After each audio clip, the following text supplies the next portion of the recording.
Good morning, everyone. My name is Rebecca King, and it is my pleasure to welcome you this morning to, I think it's June the 21st, to our June the 21st broadcast from the British Isles Council of Prophets. And I am joined today by Emma Stark and Louise Reid, and I know that God has some weighty things for us this morning. And I would love to welcome each one of you. I saw that the first person to jump on was from Japan, and then someone from Australia, and then someone from Indonesia. And right away, because that's my favorite kind of food, I went into the kitchen in my mind.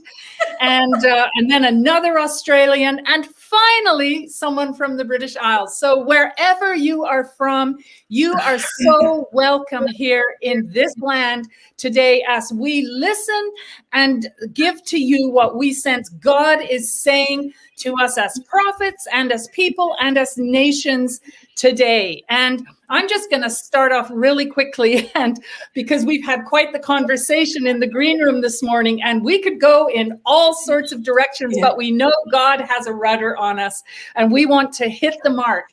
And I'm just going to start off with a dream quickly that I had last night. And in the dream, I'm not going to tell you the dream, but in the dream, I heard an audible voice, and the voice said to me in a cheeky kind of way, and I knew it was the Spirit of God.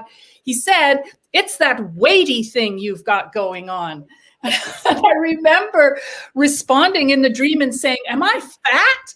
And it woke me up, and I got up and I jumped out of bed and began to engage with the Spirit of God. And right away, I went to those scriptures that we know so well. The one in Hebrews 12, verse 1, which talks about the weight of sin that keeps us down. But then I went into Corinthians, 2 Corinthians chapter 4, where it talks about the weight of the glory of God. And it's immeasurable. It's beyond comparison. And then the Spirit of God said this to me, and I've written it down because I don't want to get it wrong. He said, "The journey of discipline that I am about to take you on as a people is the birth canal leading to the release of the kabod that you have been longing for your whole lives, the weighty glory." And I believe that even as we face difficulties and the turning up of the fiery presence of God, and we begin to feel it burning beneath our feet and then beginning to consume us, we need to make sure that we're not consumed with the problems, but that we are fixed on the coming glory of God, because that's what it's all about. Being able to host his presence, but also the revelation of his goodness, his greatness, his unsurpassed glory in the world. So Louise, why don't you jump in on that and talk to us a little bit further about what you feel that would mean?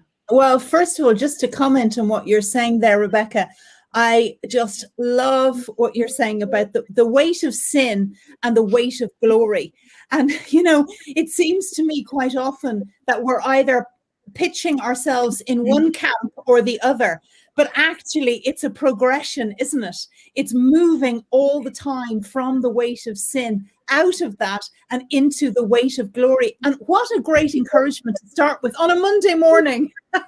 That actually what he has, even what we see as present sufferings, are nothing, as Romans says, to the glory that will be revealed in us. Oh, that is just so encouraging. And boy, are we on I think a glory trail at the moment, out of the weight of sin into the weight of glory. And we must endure what comes with joy, because of what we know that's what God has ahead for us all. Oh, let me jump in this morning. It's Monday morning, but we must say what the Lord has on our hearts, and we'll help sharpen or even to soften one another. How's that, girls? Are we up for? Well, I mean, I have to say, Louise, people did see us smiling when we all came on, and the reason we were smiling when we all came on, it was more of a wince. Can we have a moment of girl prophet honesty? We had just been talking about the political situation in Ireland and hearing God, and the political situation in Scotland and hearing God. And we were doing which one of us is going to say what God's actually saying?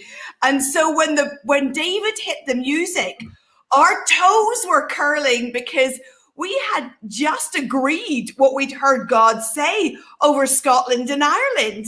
And yes. I don't know whether any of us actually feels brave enough to say it. So Louise, on you go. Yes. Absolutely. Well, you know what? I'm going to start with this to help us into this. God is calling us to be an unoffendable church and to be an unoffendable people. So when he speaks, we need to be unoffendable in our hearts. I mean, we cry out, your kingdom come, your will be done. We cry out for the more of the Lord. And then when he comes and speaks to us, we go, no, thank you. I'm offended by that. That doesn't sit with me. So I guess I've got some glorious things that sit beautifully with me, and some that actually, as Emma says, make my toes curl. But just following on there from what Emma's saying, I have been feeling in the last weeks. Now it's no surprise, because really in some ways the eyes of the world have been on Northern Ireland for a long time, but particularly with the dilemmas that there are just currently, and how I heard a political commentator say yesterday that politics in Northern Ireland and shift and change comes at, and what they called, glacial speed, i.e. very, very, very slowly. But we are watching some changes happen very, very fast. And I feel like there's an intensity of God over Northern Ireland and over Ireland, particularly at the moment. And what is an earthly dilemma is being prepared for a heavenly solution. And you guys, you need to hear me and understand there is a heavenly solution, because Europe cannot rescue this situation, and Westminster is not going to rescue this situation. And it is a glorious opportunity for Northern Ireland right now. And I feel the Lord is saying, really, nobody knows what to do with you, Northern Ireland, but I know what to do with you, and I will gloriously deliver and redeem you. And I feel like God's moving Northern Ireland from Isaiah 54 to Isaiah 55, which is out of the afflicted city lashed by storms and not comforted, into this position of, come on, listen to me, hear me, so that your souls may live. Seek the Lord while he may be found. And I believe, just particularly for the remnant in Northern Ireland right now, I'm talking to the people who are walking closely with the Lord, those who are really, you're on the wall, you're watching, you're praying, you're pushing in with the Lord for the future and for his future glory. And I feel like he particularly is calling on you guys at the moment to go a further step. And here's what I heard him say, and then I'll get you guys to comment.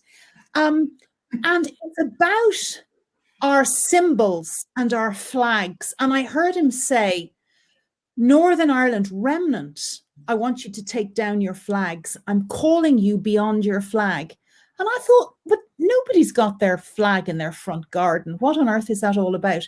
But I really felt the Lord saying, I'm calling you to lay down your flags, like go beyond your allegiances. You're to sow your allegiance and your flags as an offering to me, to burn up as an offering to me. And I literally saw people putting their flags in their hearths, in their homes. This is personal. This is not national in the sense of go out and burn a flag. Please hear me correctly.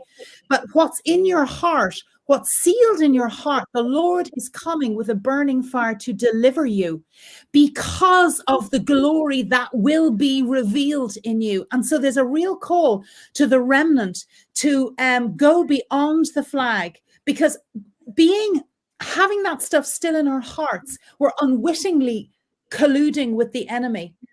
And this is what the Lord wants to do, to deliver us from these allegiances, these mindsets, both historical and also familiar. What's in your family, because there is a better place. And it's the wonderful invitation. Come up higher, come up higher. There's a better place. I'm calling you to higher account.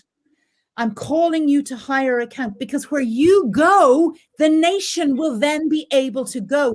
So see it as a glorious segue. See it as gates that are opening. See it as something that's very positive, that the Lord is searching your hearts and sending a burning fire and asking you to let go of your earthly allegiances. And you may say, I don't have any earthly allegiance. Oh my goodness. Allow him seek you out. Allow him search your heart, because I can tell you, we all do. I do, you do, Emma does, Rebecca does. And he's really delivering us from all of that stuff, whether it be political allegiances or whatever it is, for the manifestation of his dazzling glory. He said to me this morning, his dazzling glory. And that's why it's worth it.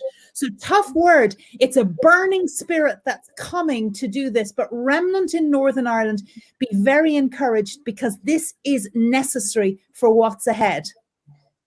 Yeah, this is exactly where you find out for yourself if, when you pray, your kingdom come, if you really mean it. This is where you get to look the kingdom of God straight, in front of you and bow to that authority, or whether you are full of buts, and looking to go with something that is lesser than. The kingdom of God trumps everything. And that's the process that is happening right now. That is the invitation. That is the paper that is on the table for those of you in Northern Ireland and in every nation, actually, of the world, where division and where separation spirits are having a heyday with dividing nations and peoples. Emma. Oh, Jesus, give me strength to say this bit. Oh, my toes are curling. I have spent a long time personally, behind the scenes, privately, over the last few months, teaching prophets and emerging prophets about how you approach politics. And I have hours, months, years of research. How does God do politics? How do you approach politics as a citizen of heaven, which we are? And really, the first challenge is you must lay down your dominant political allegiances to hear God. This is I'm training prophets now.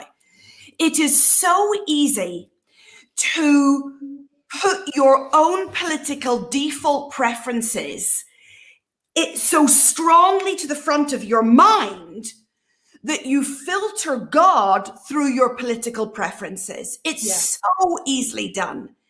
So as prophets, what I would always say is, do not sign up to be a member of a political party. This is prophet medicine now. This is not the general body of Christ. This is prophet medicine.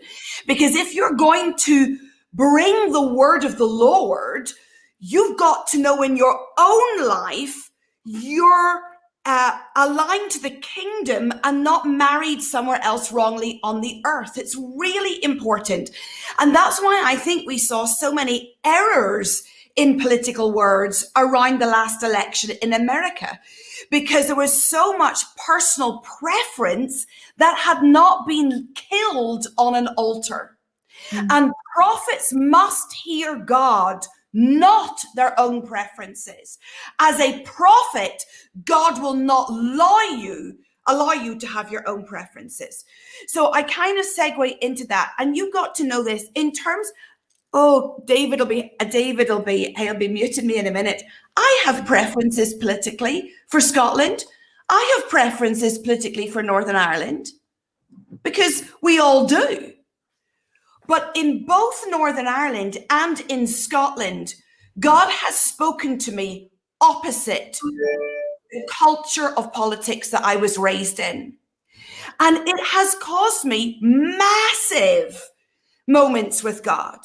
And God has said to me about Scotland, and I've said this publicly, so you'll know this already.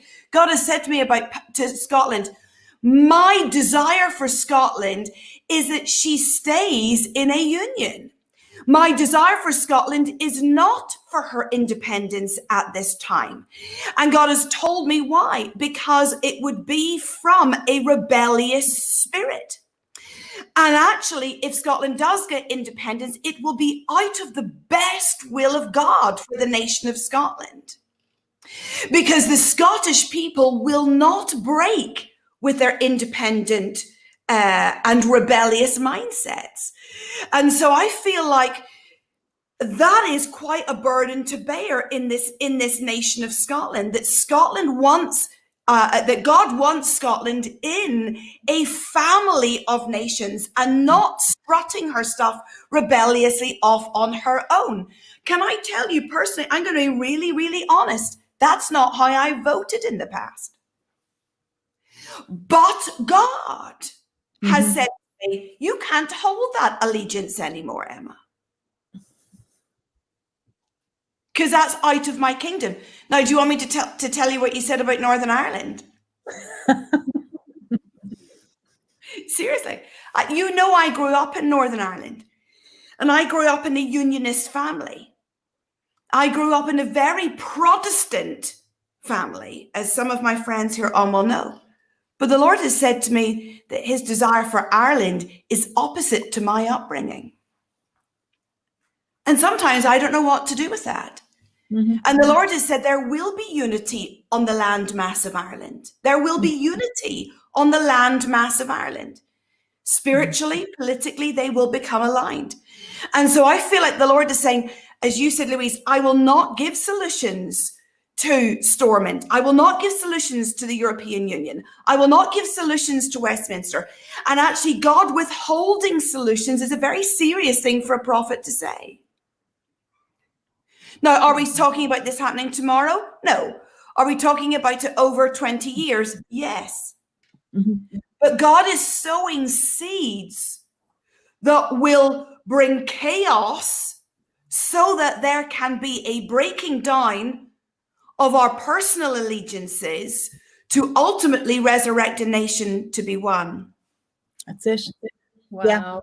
It's So for these things to begin to even take root in some of our hearts, we are going to have to become wide open to a different level of the fear of the Lord and the spirit of burning, because we can recognize so much in us that is reactive to some of the things that are being said today, just from the way we were raised or how we've been brought up or where we're situated. So Louise, you were carrying something about the fear of God and the spirit of burning. Talk to us about that, because we have to recognize that that is the only thing, the presence of God, that is going to bring this kind of change. And it begins with us as believers, as the family of God. Well, look, how on earth can we expect to hold any wisdom in our hearts if we do not have the fear of the Lord? Because that is the beginning of wisdom. And that's where there's a whole new level of surrender. I mean, across, even going back to the talking about Ireland, some areas of Ireland, the theme is, and the mantra is no surrender. I want to tell you that's why it's so important for the remnant to surrender to the power, the fear, and the will of God, and to surrender to his burning heart for Ireland and his burning in our own hearts, so that we may have his wisdom, so that we can be the wisdom of God in the earth, as we know from Ephesians the church is to be. And can I just say that I heard the Lord say this, that Ireland will be called a miraculous mystery in the earth. Wow. And the people will come and will say, how did you do it? And Ireland will reply and say, we have no idea. The Lord did it.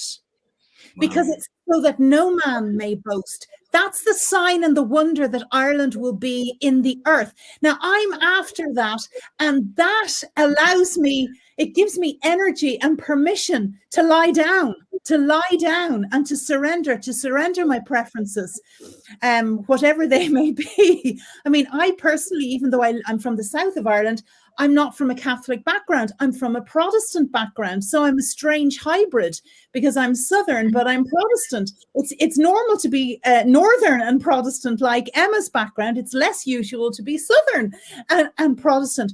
But here's what I heard the Lord say. And this is, I feel like he is preparing Ireland and he's preparing the remnant so we can get in position. And he said this, the boundary lines have fallen in pleasant places. And I believe that it's a serious thing about boundary lines in the scriptures. We know that. But the Lord is after his boundary lines in our hearts and on our land. And he says they will fall in pleasant places. It's a promise. But to get there, we need to go through this burning. And just one last thing I'll say on this, because we don't want to be on Ireland for the whole of this session. But when I looked at Ireland, I saw something that I have never seen before. And I was like, oh, I felt the Lord say, I am in a new way, Jehovah Nissi over Ireland. Jehovah Nissi, your banner over Ireland. But when I looked, I didn't see what I expected to see. What I actually saw was a wedding canopy over Ireland, a wedding canopy.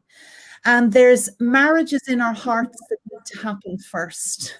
Marriages with the will of God, marriage with our wonderful bridegroom, being seriously betrothed to his ways and his wishes. But he is establishing a wedding canopy over Ireland, a manifestation of his dazzling glory, where he says, Ireland, you are a miraculous mystery in the earth. I love that you're talking about solutions that only God can give, and that it's the glory of God that's going to bring those things, and he won't share his glory with anyone. And we're going to be coming into more and more situations around the globe where it's only God, and very apparently only God, who can fix things or who can change things and who can shuffle things. And it's going to be shocking. It's going to be surprising. It's going to be overwhelming. And if we haven't been flat on our faces, just trying to call out to God to come into the situation, we are going to be flat on our faces before the Lord in awe. Actually, we're going to become a people who are overwhelmed with the awe again of what it is to worship a God who moves like this. Emma, go ahead. Yeah, I do think that God is changing how we think or what we think success is. And this is a massive deal right now, because we have thought that success means I get my political candidate elected, or I get righteous laws in a nation, or success is, big church, mega church. Success is Christian visibility. Success is platforms. And actually, God is really changing that conversation in the midst of us, that success is our ability to be more like Christ. Yes. This is major. And the level of my Christ-likeness is what God is looking for. And so what God is doing in nations, I actually think, although political boundaries will change and move, and they have to, and they always do, and God is continually moving the boundaries of nations. Nations' boundaries are never static. Just look at the arc of the history of man. But that God is saying, you've got success measured in the wrong way. And I'm going to lead you into a place where actually you don't think, well, this thing I believe right now must be maintained because that must be success. And God is saying, no, no, no, no, no, no. Even your popularity is not success. Even who you've got elected is not success. Even some law changes are not going to be counted as success. And I think when God does stuff in nations, why? Why does he do it? Why does he change boundaries? Why does he allow oppression? Why does he allow some things that we don't like? Why does he allow some leaders that we don't particularly favor? Why? Does God just want to annoy us? No. Why do some things happen that we don't like? Why? Because God says to us, I want a prepared bride. And sometimes the only way I get a prepared bride is by provocation, persecution, opposition, irritation, and stuff you don't like. Because when you are in that place, you come back to me. And sometimes I have to do some things that really irritate you. And I have to send some prophets that really annoy you. Why? So that you get back on your knees before me. And God is always, always working on a purified bride, more than he is about nation boundaries. So when he changes things that I don't like, it is not, oh God, you're annoying. It is, oh God, you're forcing me back to my knees to be a prepared, spotless bride. Mm-hmm. Mm-hmm. Yeah. Yeah, Louise. I just love what Barbara's put up there, like forming a pearl, the grit, the irritation. I mean, this is hard Monday morning stuff, but you know, we have a responsibility, even on this platform, to prepare the bride, prepare the church for what's potentially coming in the next phase. And that's why we could come on here this morning and say some lovely, encouraging things, but we would not be doing our job. Our job this morning is to say, get before the Lord, allow his burning fire to come, allow the fear of the Lord to consume you, go before the people, because what he's doing is too glorious for him to do in a sort of just an easy way. There's always a cost, and we have the glorious privilege of having our hearts changed, transformed into his likeness, and in order for the new to come, which I don't know whether you guys want to comment further on what may be ahead in the next number of months. I know we've only got a minute to go. We're landing all the heavy stuff this morning. But guys, we need to be so in the rest of the Lord, so in the fear of the Lord, so in the center of his presence, with be in the eye of the storm, because so much that's coming is going to pressure, is going to cause irritation, is going to cause difficulty. Therefore, we must be prepared. We must be ready. We must be surrendered. Yeah. Can I just say, Rebecca and Louise, do I like what God has asked me to prophesy? No. Do you watching like what God has asked me to prophesy? Some of you know we're on the same page. We are submitted together to the voice of God, including us three on the screen. Is that easy for all of us? Not much, no. So please don't send me hate mail. I get enough of that already. See, I'm serious. Don't bother yourself. Don't tell me how offended you are, because I'm offended too with God. Yeah? Go on your knees and say to God, God, you are offending us. Maybe I needed to be offended. Maybe you needed to be offended. Maybe we were too proud. Maybe we thought our political way was the way. Wow. I would just like to say that in closing, that we've come through a turbulent time, but God is now preparing us again for turbulence and to stand strong in really difficult times. And we need to pay attention, and we need to hear the word of the Lord. We need to submit to the word of the Lord, and we need to steward the word of the Lord. Because this is weighty stuff that we've been talking this morning. This is weighty. And it just needs to be said. It's now on the table. And we're the kind of people who like to feast from the frothy stuff, from the fluffy stuff, just the marshmallows and candy, that kind of stuff. But this is the stuff for the mature to come and wrestle with. This is the stuff where you have to have courage to put out your hand and to take it and to eat it. This is the stuff that's bitter. You know, it talks about the taste of the scroll being bitter in your mouth. This is what this is. And there's a responsibility as prophets all over the world to hear the word this morning. All of you are on this call on purpose. God has brought you to this broadcast to hear these things, because it doesn't just apply to Northern Ireland. It doesn't just apply to Scotland. It applies all over the globe. There are things that God is going to do that only he can do. And we have to get out of our way and align, as Emma was saying, with his ways and with his word. And that means we get off of our throne and we get over ourselves and we bow and allow the fiery spirit of burning to deal with our awkwardness in the presence of God, to deal with our rebellions and our opinions, and allow him to make us the mature people that he wants us to be in the earth. We need to fix our eyes on the glory of God. For the joy set before him, Jesus